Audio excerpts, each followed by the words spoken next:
এখন আমি কালিম্পং জেলার খুব সুন্দর একটি জায়গাতে দাঁড়িয়ে আছি। জায়গাটির নাম হলো ঝালং। আমার সামনে দেখা যাচ্ছে একটি লম্বা ব্রিজ। ব্রিজটি অনেক পুরানো ব্রিজ, দুর্বল সেতু। ভারী যানবাহন এখন এই ব্রিজে আর চলে না। চারিদিকে পাহাড়, আর সামনে দেখা যাচ্ছে একটি নদী, পাহাড়ি নদী।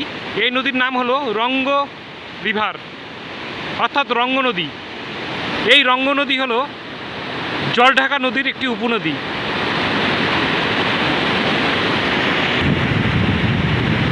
এই রঙ্গ নদী কিছুটা গিয়েই জলঢাকা নদীর সাথে মিলিত হয়েছে।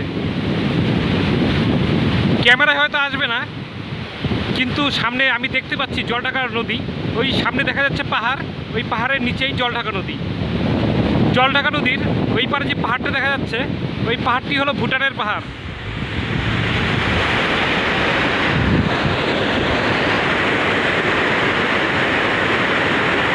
ব্রিজ দিয়ে আসছে ছোট ছোট গাড়ি, ভারী যানবাহন এখন চলে না, যেহেতু ব্রিজটা অনেক পুরানো।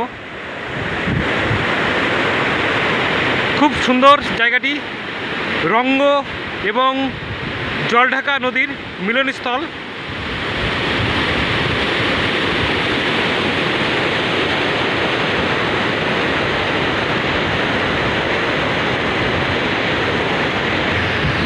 শিলিগুড়ি থেকে এই জায়গাটির দূরত্ব 93 কিলোমিটার। এখান থেকে বিন্দু মাত্র 8 কিলোমিটার দূরে অবস্থিত।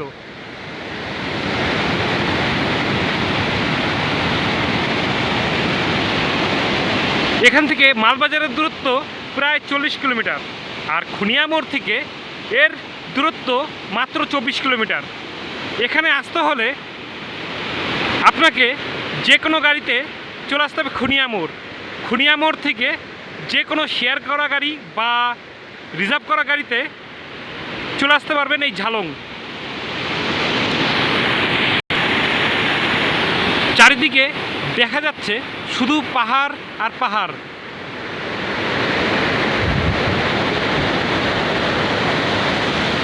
ওইদিকে ভুটানের পাহাড়, আমার সামনে দেখা যাচ্ছে ভুটানের পাহাড়।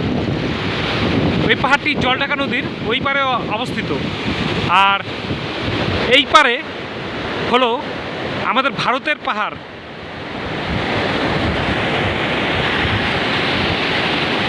পাহাড় আর নদীর সমন্বয়ে জায়গাটি খুব আকর্ষণীয় হয়ে উঠেছে।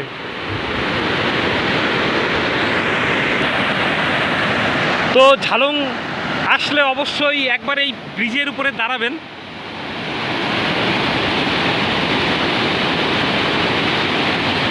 এখানকার পাহাড়ি পরিবেশ খুব ভালো লাগবে।